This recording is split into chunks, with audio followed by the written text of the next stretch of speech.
함께 묵상 기도로 하나님 앞에 예배드리겠습니다. 여호와여, 내가 주를 높일 것은 주께서 나를 끌어내사 내 원수로 하여금 나를 말미암아 기뻐하지 못하게 하심이니이다. 여호와 내 하나님이여, 내가 주께 부르짖음에 나를 고치셨나이다. 여호와여, 주께서 내 영혼을 스올에서 끌어내어 나를 살리사 무덤으로 내려가지 아니하게 하셨나이다. 주의 성도들아, 여호와를 찬양하며 그의 거룩함을 기억하며 감사하라. 그의 노염은 잠깐이요 그의 은총은 평생이로다. 저녁에는 울음이 깃들지라도 아침에는 기쁨이 오리로다. 아멘.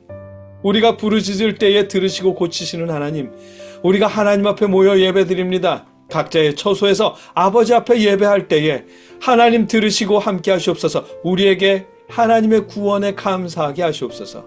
우리 안에 기쁨을 회복시켜 주시옵소서. 예수님의 이름으로 기도드립니다. 아멘. 함께 찬송하겠습니다. 우리가 부를 찬송은 찬송가 555장 우리 주님 모신 가정입니다. 어쩌면 처음 불러보는 찬송가일 텐데 주님께서 우리 가정을 돌봐주시길 바라며 함께 부르도록 하겠습니다.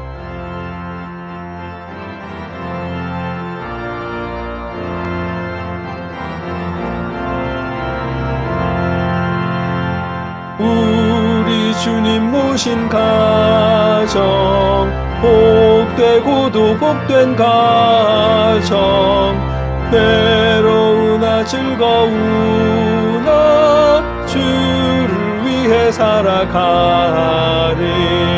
온 식구가 모여 앉아 즐겁게 찬송하니 지금까지 지내온 것 주의 크신 은혜로다. 주의 자녀 모여 앉아 주께 기도드리오니 가족들의 건강함과 화목함을 주옵소서. 슬플 때의 위로함과 괴로울 때 평안함을 험한 세상 살아갈 때 환난에서 구하소서. 주를 사모하는 가정 편치 않게 하시옵고 이 가정에 주의 은혜 넘쳐나게 하옵소서. 사시사철 주의 사랑 강물같이 흘러넘쳐 따뜻하고 평화로운 보금자리 주옵소서.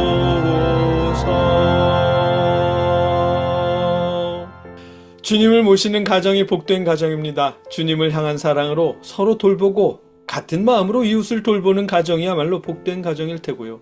우리가 복된 가정이길 소망하며 이웃과 형제자매와 부모님, 개척교회와 선교사님들을 통해 하나님께 예물 드릴 수 있길 바랍니다. 우리가 그렇게 드린 예물을 놓고 이 시간 함께 봉헌 기도 드리겠습니다. 누구든지 너희가 그리스도에게 속한 자라 하여 물 한 그릇이라도 주면 내가 진실로 너희에게 이르노니 그가 결코 상을 잃지 않으리라. 아멘. 하나님, 하나님의 사랑으로 우리 가정이 평안하게 하시옵소서. 주님의 돌보심으로 우리 가정이 화목하게 하시옵소서. 그 화목함을 우리 이웃들에게 전할 수 있도록 우리 마음을 역사하여 주시옵소서. 그렇게 나눈 예물로 이웃들에게도 위로가 전해지게 하시옵소서. 많은 것들로 나눌 수 있도록 우리의 삶과 마음을 주관하여 주시옵소서. 예수님의 이름으로 기도드립니다. 아멘. 계속해서 우리와 이웃들을 위해, 나라를 위해 함께 기도하겠습니다. 여러분의 자리에서 여러분의 목소리로 각자 기도하시고 신앙 고백으로 기도를 마치겠습니다. 사랑의 아버지 하나님, 우리가 아버지 앞에 소리를 높여 기도드립니다.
하나님 들어주시옵소서. 예수님의 이름으로 간절히 기도드립니다. 아멘. 나는 전능하신 아버지 하나님 천지의 창조주를 믿습니다. 나는 그의 유일하신 아들 우리 주 예수 그리스도를 믿습니다. 그는 성령으로 잉태되어 동정녀 마리아에게서 나시고 본디오 빌라도에게 고난을 받아 십자가에 못 박혀 죽으시고 장사된 지 사흘 만에 죽은 자 가운데서 다시 살아나셨으며 하늘에 오르시어 전능하신 하나님 우편에 앉아 계시다가 거기로부터 살아있는 자와 죽은 자를 심판하러 오십니다. 나는 성령을 믿으며 거룩한 공교회와 성도의 교제와 죄를 용서받는 것과 몸의 부활과 영생을 믿습니다. 아멘. 말씀을 나누겠습니다. 제가 말씀을 준비할 때마다 말씀이 너무 짧은 거 아닐까? 라는 걱정을 합니다. 혹시나 너무 짧아서 목사님 말씀을 너무 대충 준비하네? 라는 오해를 하실까봐 그것도 걱정되고요. 그런데 저희 딸들을 생각하면 더 쉽고 간결하고 짧게 전하고 싶어집니다. 저희는 턴투갓 예배를 가윤이와 라윤이 그리고 아내와 제가 손을 잡고 함께 예배드리거든요. 예배가 끝나면 아이들에게 오늘 말씀은 무슨 뜻이었지? 라면서 다시 한번 말씀을 되새겨보고요. 그러다 보니 10살짜리 우리 라윤이도 쉽게 이해할 수 있도록 더 간결하고 쉽게 말씀을 전하고 싶어집니다. 제가 부모로서 저희 자녀들에게 물려주어야 할 것이 있다면 그건 하나님을 향한 믿음 예수 그리스도의 복음일 테니까요. 제가 다른 사람들에게는 복음을 전했는데 막상 저희 딸들에게 전하지 못했다면 그것만큼 안타까운 일은 없잖아요. 우리 턴트갓은 서로 같은 모양의 믿음이길 소망합니다 라고 말하는데 정작 저희 딸들과 제가 서로 다른 모양의 믿음이라면 그거야말로 실패한 사역이 아닐까 싶어요. 저 개인적으로는 그렇게 생각이 듭니다. 그래서 말씀을 쉽고 간결하게 전하고 싶어요. 저희 딸들을 위해서라도. 캐나다처럼 다민족 국가에 살다 보면 믿음을 물려주는 일은 쉽지가 않거든요. 학교에서 여러 인종, 여러 종교를 가진 친구들과 섞여서 놀 테니까요. 우리 자녀들은 친구들과 하는 말을 더 많이 듣게 될 텐데 그러다 보면 가랑비에 옷 젖는 줄 모른다고 친구들의 이야기가 마음에 더 많이 남겠죠. 우리 자녀들이 교회에 다니더라도 믿음이 자라는 일은 쉽지 않을 겁니다. 그래서 부모된 우리가 말씀을, 복음을 자주 전해주어야 합니다. 생각해보세요. 교회는 일주일에 한 번 갑니다. 학교는 일주일에 5일이나 가고요. 주일 예배는 1시간으로 끝나는데 학교는 최소 6시간에 머물어요. 그동안 친구들과 이야기도 하겠죠. 하나님의 말씀, 예수님의 복음이 우리 자녀들에게 전해지는 것보다 친구들을 통해 세상의 가치관이 전해지는 게 더 쉽습니다. 그런 상황에 놓인 우리 자녀들에게 믿음을 물려주는 일 쉽지 않아요. 더군다나 점점 더 세상의 가치관은 묘해질 테니까요. 재미난 예를 하나 들어볼게요. 캐나다에 있는 일인데 캐나다는 16살에 운전면허를 딸 수 있답니다. 대신에 그 아이들은 자동차 보험료가 비싸진대요. 남자아이는 여자아이보다 보험료가 더 비싸지고요. 그래서 남학생들이 보험 가입할 때 자신의 성별을 여자로 표시한답니다.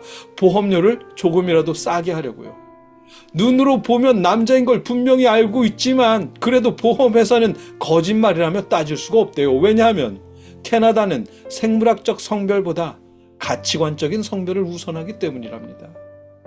이런 일이 시간 문제일 뿐 한국도 곧 그렇게 되겠죠. 점점 그렇게 되어 갈 겁니다. 그래서 이런 시대이기 때문에 우리가 자녀들에게 신앙을 물려주는 일은 그만큼 어렵고 중요한 일이 되었습니다. 물론 자녀들에게 신앙을 물려주는 일은 스마트폰이나 인터넷, 텔레비전이 없던 구약시대에도 중요한 일이었고 어려운 일이었고 쉽지 않은 일이었고요. 그래서 솔로몬도 자녀들에게 이런 말씀을 전합니다. 오늘 보면 잠언 4장 20절로 27절입니다. 제가 읽겠습니다. 내 아들아 내 말에 주의하며 내가 말하는 것에 내 귀를 기울이라. 그것을 내 눈에서 떠나게 하지 말며 내 마음속에 지키라. 그것은 얻는 자에게 생명이 되며 그의 온 육체의 건강이 됨이니라. 모든 지킬 만한 것 중에 더욱 내 마음을 지키라. 생명의 근원이 이에서 남이니라. 구부러진 말을 내 입에서 버리며 비뚤어진 말을 내 입술에서 멀리하라. 내 눈은 바로 보며 내 눈꺼풀은 내 앞을 곧게 살펴 내 발이 행할 길을 평탄하게 하며 내 모든 길을 든든히 하라. 좌로나 우로나 치우치지 말고 내 발을 악에서 떠나게 하라. 아멘. 내 아들아, 내 말에 주의하며 내가 말하는 것에 내 귀를 기울이라 하는 말씀에서 내 말이라는 건 지혜를 의미합니다. 지혜의 귀를 기울이고 지혜에 주의하라는 뜻이에요. 그리고 잠언에서의 지혜는 하나님의 말씀을 뜻합니다. 하나님의 말씀에 순종하는 것을 의미해요. 따라서 본문은 하나님의 말씀에 귀 기울이고 하나님의 말씀을 기준으로 삼으라는 뜻입니다. 하나님을 향한 신앙을 자녀들에게 물려주기 위한 말씀인 것이죠. 세상의 기준이 아니라 하나님의 말씀을 기준으로 좌로나 우로나 치우치지 말라는 말씀이고, 하나님의 말씀을 기준으로 발을 곧게 내디디라는 뜻입니다.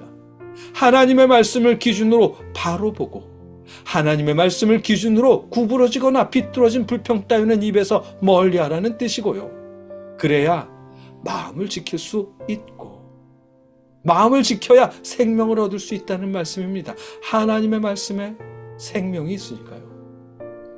지난주에도 우리가 언급했지만 마음이 무너지면 모든 것이 무너집니다. 우리의 무너진 마음은 편들어주는 사람이 주변에 있을 때 다시 세워질 수 있고요. 우리 하나님께서 우리 편을 들어주신다면, 믿음이 우리 안에 자리 잡고 있다면 곁에서 조금만 거들어줘도 다시 일어설 수 있겠죠. 우리 자녀들에게 믿음을 물려주는 일은 그래서 무엇보다 중요한 일입니다. 여러분, 우리 마음이 얼마나 중요하냐면 마음가짐에 따라서 암도 극복할 수 있답니다. 암의 발병은 15%가 유전 때문이고 85%는 잘못된 생활 습관 때문이라거든요.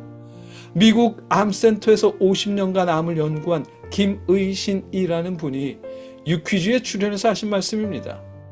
그분의 말에 의하면 암을 유발하는 가장 중요한 원인은 스트레스 때문이래요. 암 환자는 암 때문에 죽는 게 아니라 스트레스 때문에 죽는답니다. 그래서 암을 이기려면 스트레스 받지 말고 잘 먹고 잘 쉬고 잘 자야 한답니다.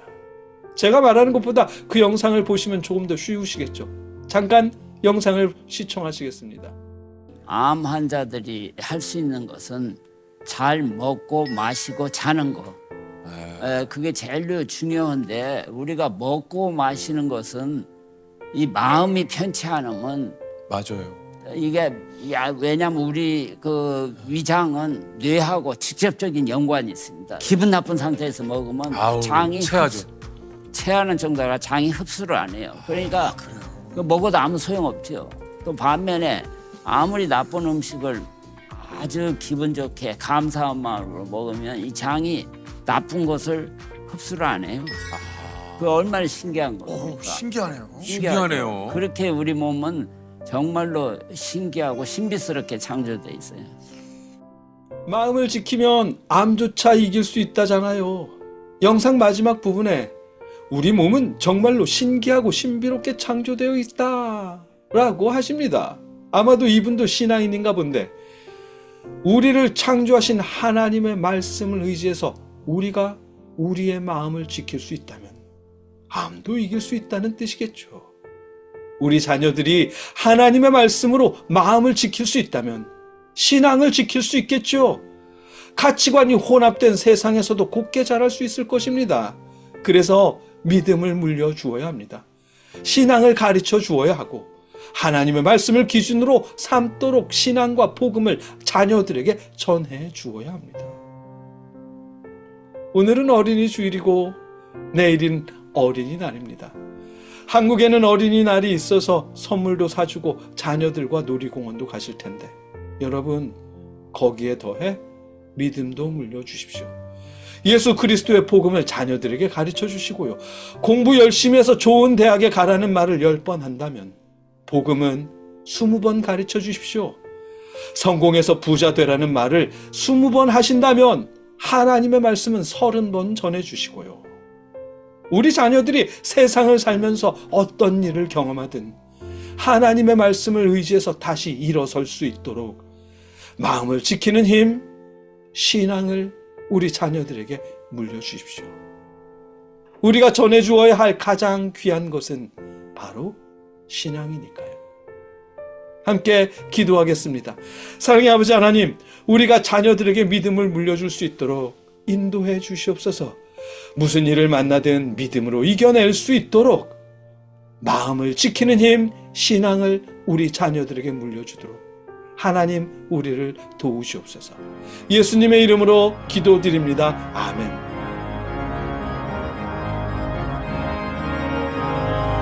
이 눈에 아무 증거 아니 베어도 믿음만을 가지고서 늘 걸으며 이 귀에 아무 소리 아니 들려도 하나님의 약속 위에 서리라. 걸어가세 믿음 위에 서서 나가세 의심 버리고 걸어가세 믿음 위에 서서 눈과 귀에 아무 증거 없어도 이제는 우리를 위해 십자가에 죽으신 예수 그리스도의 크신 은혜와 우리를 구원하시기 위해 독생자를 보내주신 아버지 하나님의 무한하신 사랑하심과 우리에게 믿음을 주시는 성령님의 역사하심이 하나님께 예배하는 모든 자들과 늘 함께 하시기를 주님의 이름으로 간절히 축원하옵나이다. 아멘.